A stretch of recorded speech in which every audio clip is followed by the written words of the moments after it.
በዓለም ዙሪያ ላላችሁ ቅዱሳን ዛሬ ደግሞ እግዚአብሔር በልቤ ያስቀመጠውን የመጽሐፍ ቅዱስ ክፍል እንነጋገራለን። ስምዖንና ሐና የሚል ነው። በሉቃስ ወንጌል ምዕራፍ 2 ከቁጥር 25 እስከ 40 ድረስ ታሪካቸው ተመዝግቦ ያለ ሉቃስ በደንብ አድርጎ ስለነዚህ ሰዎች ዘግቦልናል። እንዲህ ይነበባል። እነሆም በኢየሩሳሌም ስምዖን የሚባል ሰው ነበረ። ይህም ሰው የእስራኤልን መጽናናት ይጠባበቅ ነበር። ጻድቅና ትጉህም ነበረ፣ መንፈስ ቅዱስም በእርሱ ላይ ነበረ። በጌታም የተቀባውን ሳያይ ሞትን እንዳያይ በመንፈስ ቅዱስ ተረድቶ ነበር። በመንፈስም ወደ መቅደስ ወጣ። ወላጆቹም እንደ ሕጉ ልማድ ያደርጉለት ዘንድ ሕፃኑን ኢየሱስን ባስገቡት ጊዜ እርሱ ደግሞ ተቀብሎ አቀፈው፣ እግዚአብሔርንም እየባረከ እንዲህ አለ፣ ጌታ ሆይ አሁን እንደ ቃልህ ባሪያህን በሰላም ታሰናብተዋለህ። ዓይኖቼ በሰዎች ሁሉ ፊት ያዘጋጀኸውን ማዳንህን አይተዋልና። ይህም ለአሕዛብ ሁሉ የሚገለጥ ብርሃን፣ ለሕዝብም ለእስራኤልም ክብር ነው። ዮሴፍና እናቱም ስለ እርሱ በተባለው ነገር ይደነቁ ነበር። ስምዖንም ባረካቸው። እናቱን ማርያምንም እነሆ የብዙዎች ልብ አሳብ ይገለጥ ዘንድ ይህ በእስራኤል ላሉት ለብዙዎች ለመውደቃታቸውና ለመነሳታቸው ለሚቃወሙትም ምልክት ተሹሟል። በአንቺም ደግሞ በነፍስሽ ሰልፍ ያልፋል አላት። ከአሴር ወገን የምትሆን የፋኑኤል ልጅ ሐና የምትባል አንዲት ነቢይት ነበረች። እሷም ከድንግልናዋ ጀምራ ከባሏ ጋር 7 ዓመት ኖረች። እሷም 84 ዓመት ያህል መበለት ሆና በጣም አርጅታ ነበር። በጾምና በጸሎትም ሌሊትና ቀን እያገለገለች ከመቅደስ አትለይም ነበር።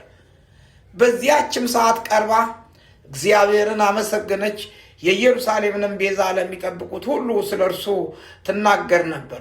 ሁሉንም እንደ ጌታ ሕግ ከፈጸሙ በኋላ ወደ ገሊላ ወደ ከተማቸውም ወደ ናዝሬትም ተመለሱ። ሕፃኑም አደገ፣ ጥበብም ሞላበት፣ በመንፈስም ጠነከረ፣ የእግዚአብሔርም ጸጋ በእርሱ ላይ ነበረ እያለ ይናገራል። ስለ ሰሎሞንና ስለ ሐና የተጻፈውና ሉቃስ የዘገበልን በዚህ ውስጥ ያለው ታሪክ የተለየ ታሪክ ነው።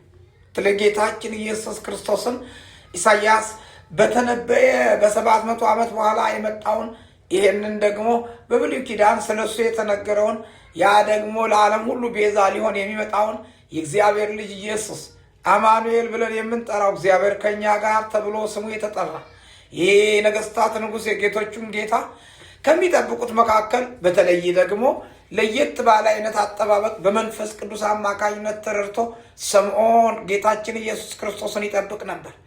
ሌሎች እንደሚጠብቁት አይነት አጠባበቅ ሳይሆን የዚህኛው ለየት የሚለው በእግዚአብሔር መንፈስ ቅዱስ አማካኝነት ይጠብቅ የነበረ ሰው በመሆኑ ነው። ስምዖን እንግዲህ ስንመለከት 5 ነገሮችን ወደታች እንመለከታለን። ስለ ስምዖን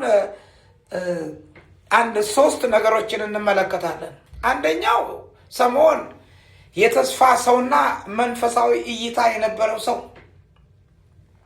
በተስፋ አምላኩን ይጠብቅ የነበረ እንደገናም ደግሞ በመንፈሳዊ እይታው ደግሞ ዓይኖቹ የበሩለት ከእግዚአብሔር መንፈስ ጋር ቅርብ ግንኙነት የነበረው በእግዚአብሔር መንፈስ የሚመራ ስለ ጌታችን ስለ ኢየሱስ ክርስቶስ የመምጣት ጉዳይ አርጅቶ ሳለ በዕድሜ ገፍቶ ሳለ በመቅደስ ሆኖ ይጠብቅ የነበረ የጌታችን የኢየሱስ ክርስቶስን መምጣት በመንፈስ ቅዱስ አማካኝነት የተረዳ ሰው ነበር።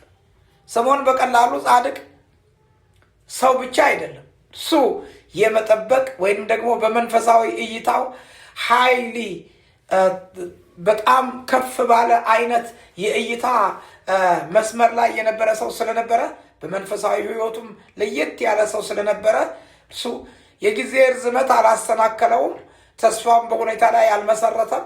እውነቱን በመንፈስ ቅዱስ አይቶ የነበረ ሰው ነው። 3 ነገሮችን ስናይ በዚህ ውስጥ እንግዲህ አንደኛው የጊዜ ርዝመት ያላሰናከለው ሰው ነው።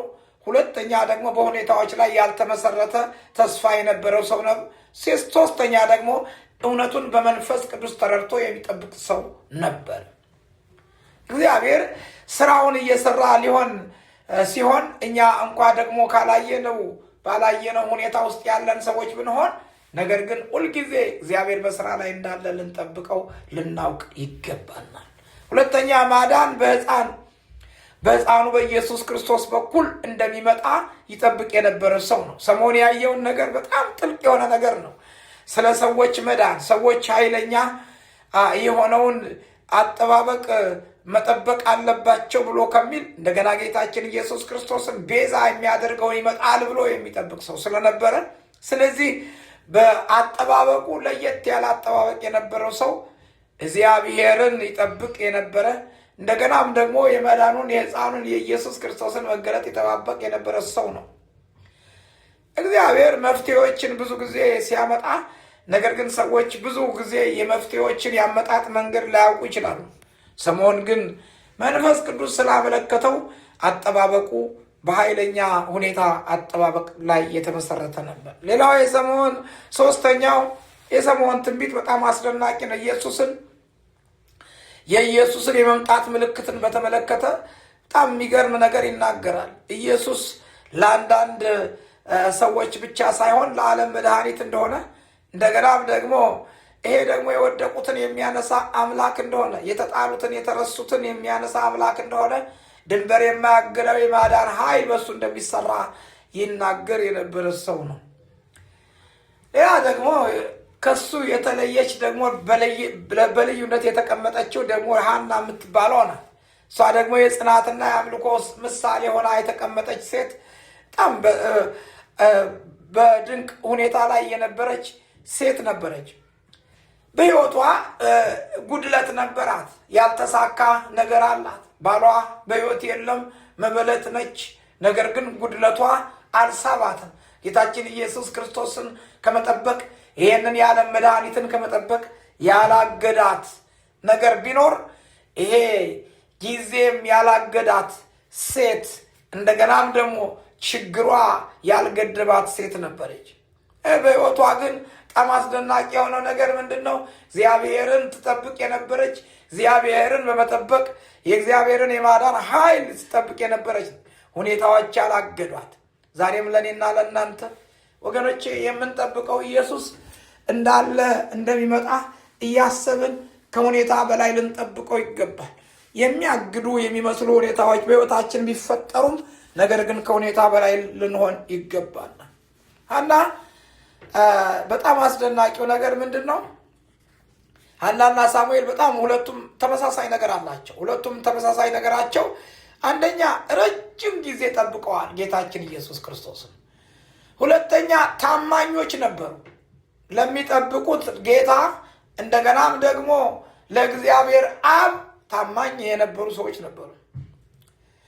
ሌላው በጣም አስደናቂው ነገር ሁለቱም ያሰቡትን የጠበቁትን ጌታችን ኢየሱስ ክርስቶስን አይተዋል። እነዚህ ሶስት ነገሮች እንዳንረሳ። አንደኛው ረጅም ጊዜ ጠብቀዋል፣ ሁለተኛ ታማኝ ነበሩ፣ ሶስተኛ በመጨረሻ የጠበቁትን አይተዋል። የሐና ሕይወት በጣም በሕይወት በአስቸጋሪ ሁኔታ ውስጥ ያለፈ ነው። የሐና ሕይወት በአስቸጋሪ ሁኔታዎች ውስጥ ጽናትን ያሳያል። ሁለተኛ የሐና ሕይወት በአስቸጋሪ ሁኔታዎች ውስጥ ጸሎትን ያሳያል። ሶስተኛ የሐና ሕይወት በአስቸጋሪ ሁኔታ ውስጥ ትዕግስትን ያሳያል። አራተኛ የሐና ሕይወት በአስቸጋሪ ሁኔታዎች ውስጥ በእግዚአብሔር ላይ ማተኮርን ያሳያል። ሐናን ለየት የሚያደርጋት በዙሪያዋ ካለ ባዶነት ተቃራኒ የቆመች ሴት ሆና እግዚአብሔርን በማመስገን በጸሎት ጠብቅ የነበረች ሴት ነች። አሬ ወገኖች፣ እግዚአብሔር ለእኔና ለእናንተ የሚናገረው ነገር ምንድን ነው? እግዚአብሔርን መጠበቅ ከንቱ አይደለም። መንፈሳዊ እይታ ከእውነተኛ እምነት የሚመጣ ነው። ሕይወታችን ሁኔታዎች ውስጥ መጨረሻ እንዳለው እንድናስብ ያስፈልጋል። እግዚአብሔር በጸጥታ እየሰራ ያለ አምላክ መሆኑን ደግሞ የእግዚአብሔርን ችሎታ እያየን ልናውቅና ልንገነዘብ ይገባናል። መጨረሻ ዛሬ እግዚአብሔር ለእኔና ለእናንተ በእነዚህ በሁለቱ በሰሞንና በሐና ሕይወት ውስጥ በዚህ በመጠበቅ ሕይወት ውስጥ እግዚአብሔር ለእኔና ለእናንተ የሚያስቀርልን ትምህርት ምንድን? አንደኛ በአስቸጋሪ ሁኔታዎች ውስጥ ጽኑ ይላል የእስራኤል ቅዱስ እግዚአብሔር። በሚያስቸግር ሁኔታዎች ውስጥ ብትሆኑ የምትጠብቁት ጌታ ሕያው አምላክ ስለሆነ፣ ሞትን ድል አድርጎ የተነሳ አምላክ ስለሆነ፣ አሁን በአብ ቀኝ ያለ የነበረ የሚመጣ ስለሆነ ጸንታችሁ ልትጠብቁት ይገባል ይለናል።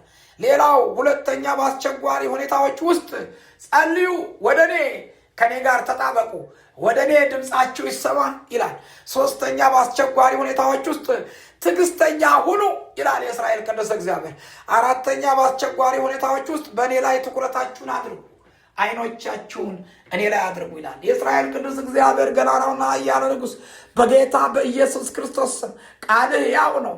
እንደ ቃልህ እንድንኖር በኢየሱስ ስም እኔ ጸልያለሁ። በዚህ ጊዜ የእስራኤል ቅዱስ እግዚአብሔር በጌታ በኢየሱስ ክርስቶስ ስም ከዚህ መልእክት የተነሳ የናዝሬቱ ኢየሱስ የጌቶቹ ጌታ ጠበቅን የሚሉት የክብር አምላክ እግዚአብሔር ይሄ ጌታ ይሄ ኃያል አምላክ እንደሚመጣ እያሰቡ ሴት ባሪያዎች፣ ወንድ ባሪያዎች ከዚህ መልእክት የተነሳ እግዚአብሔር የዘላለም አምላክ ሆይ በጽኑ ጸንተው እንዲጠብቁ በኢየሱስ ስም እኔ ጸልያለሁ። ስለሰጠን ስለ ብርቱ ስለዚህ ቃል እናመሰግናለን። ክብር ለአንተ እናመሰግናለን። ክብር ይገባል። የናዝሬት ኢየሱስ ጌቶቹ ጌታ እናመሰግናለን። በጌታ በኢየሱስ ክርስቶስ ስም አሜን ነው። ኢየሱስ ክርስቶስ ጌታ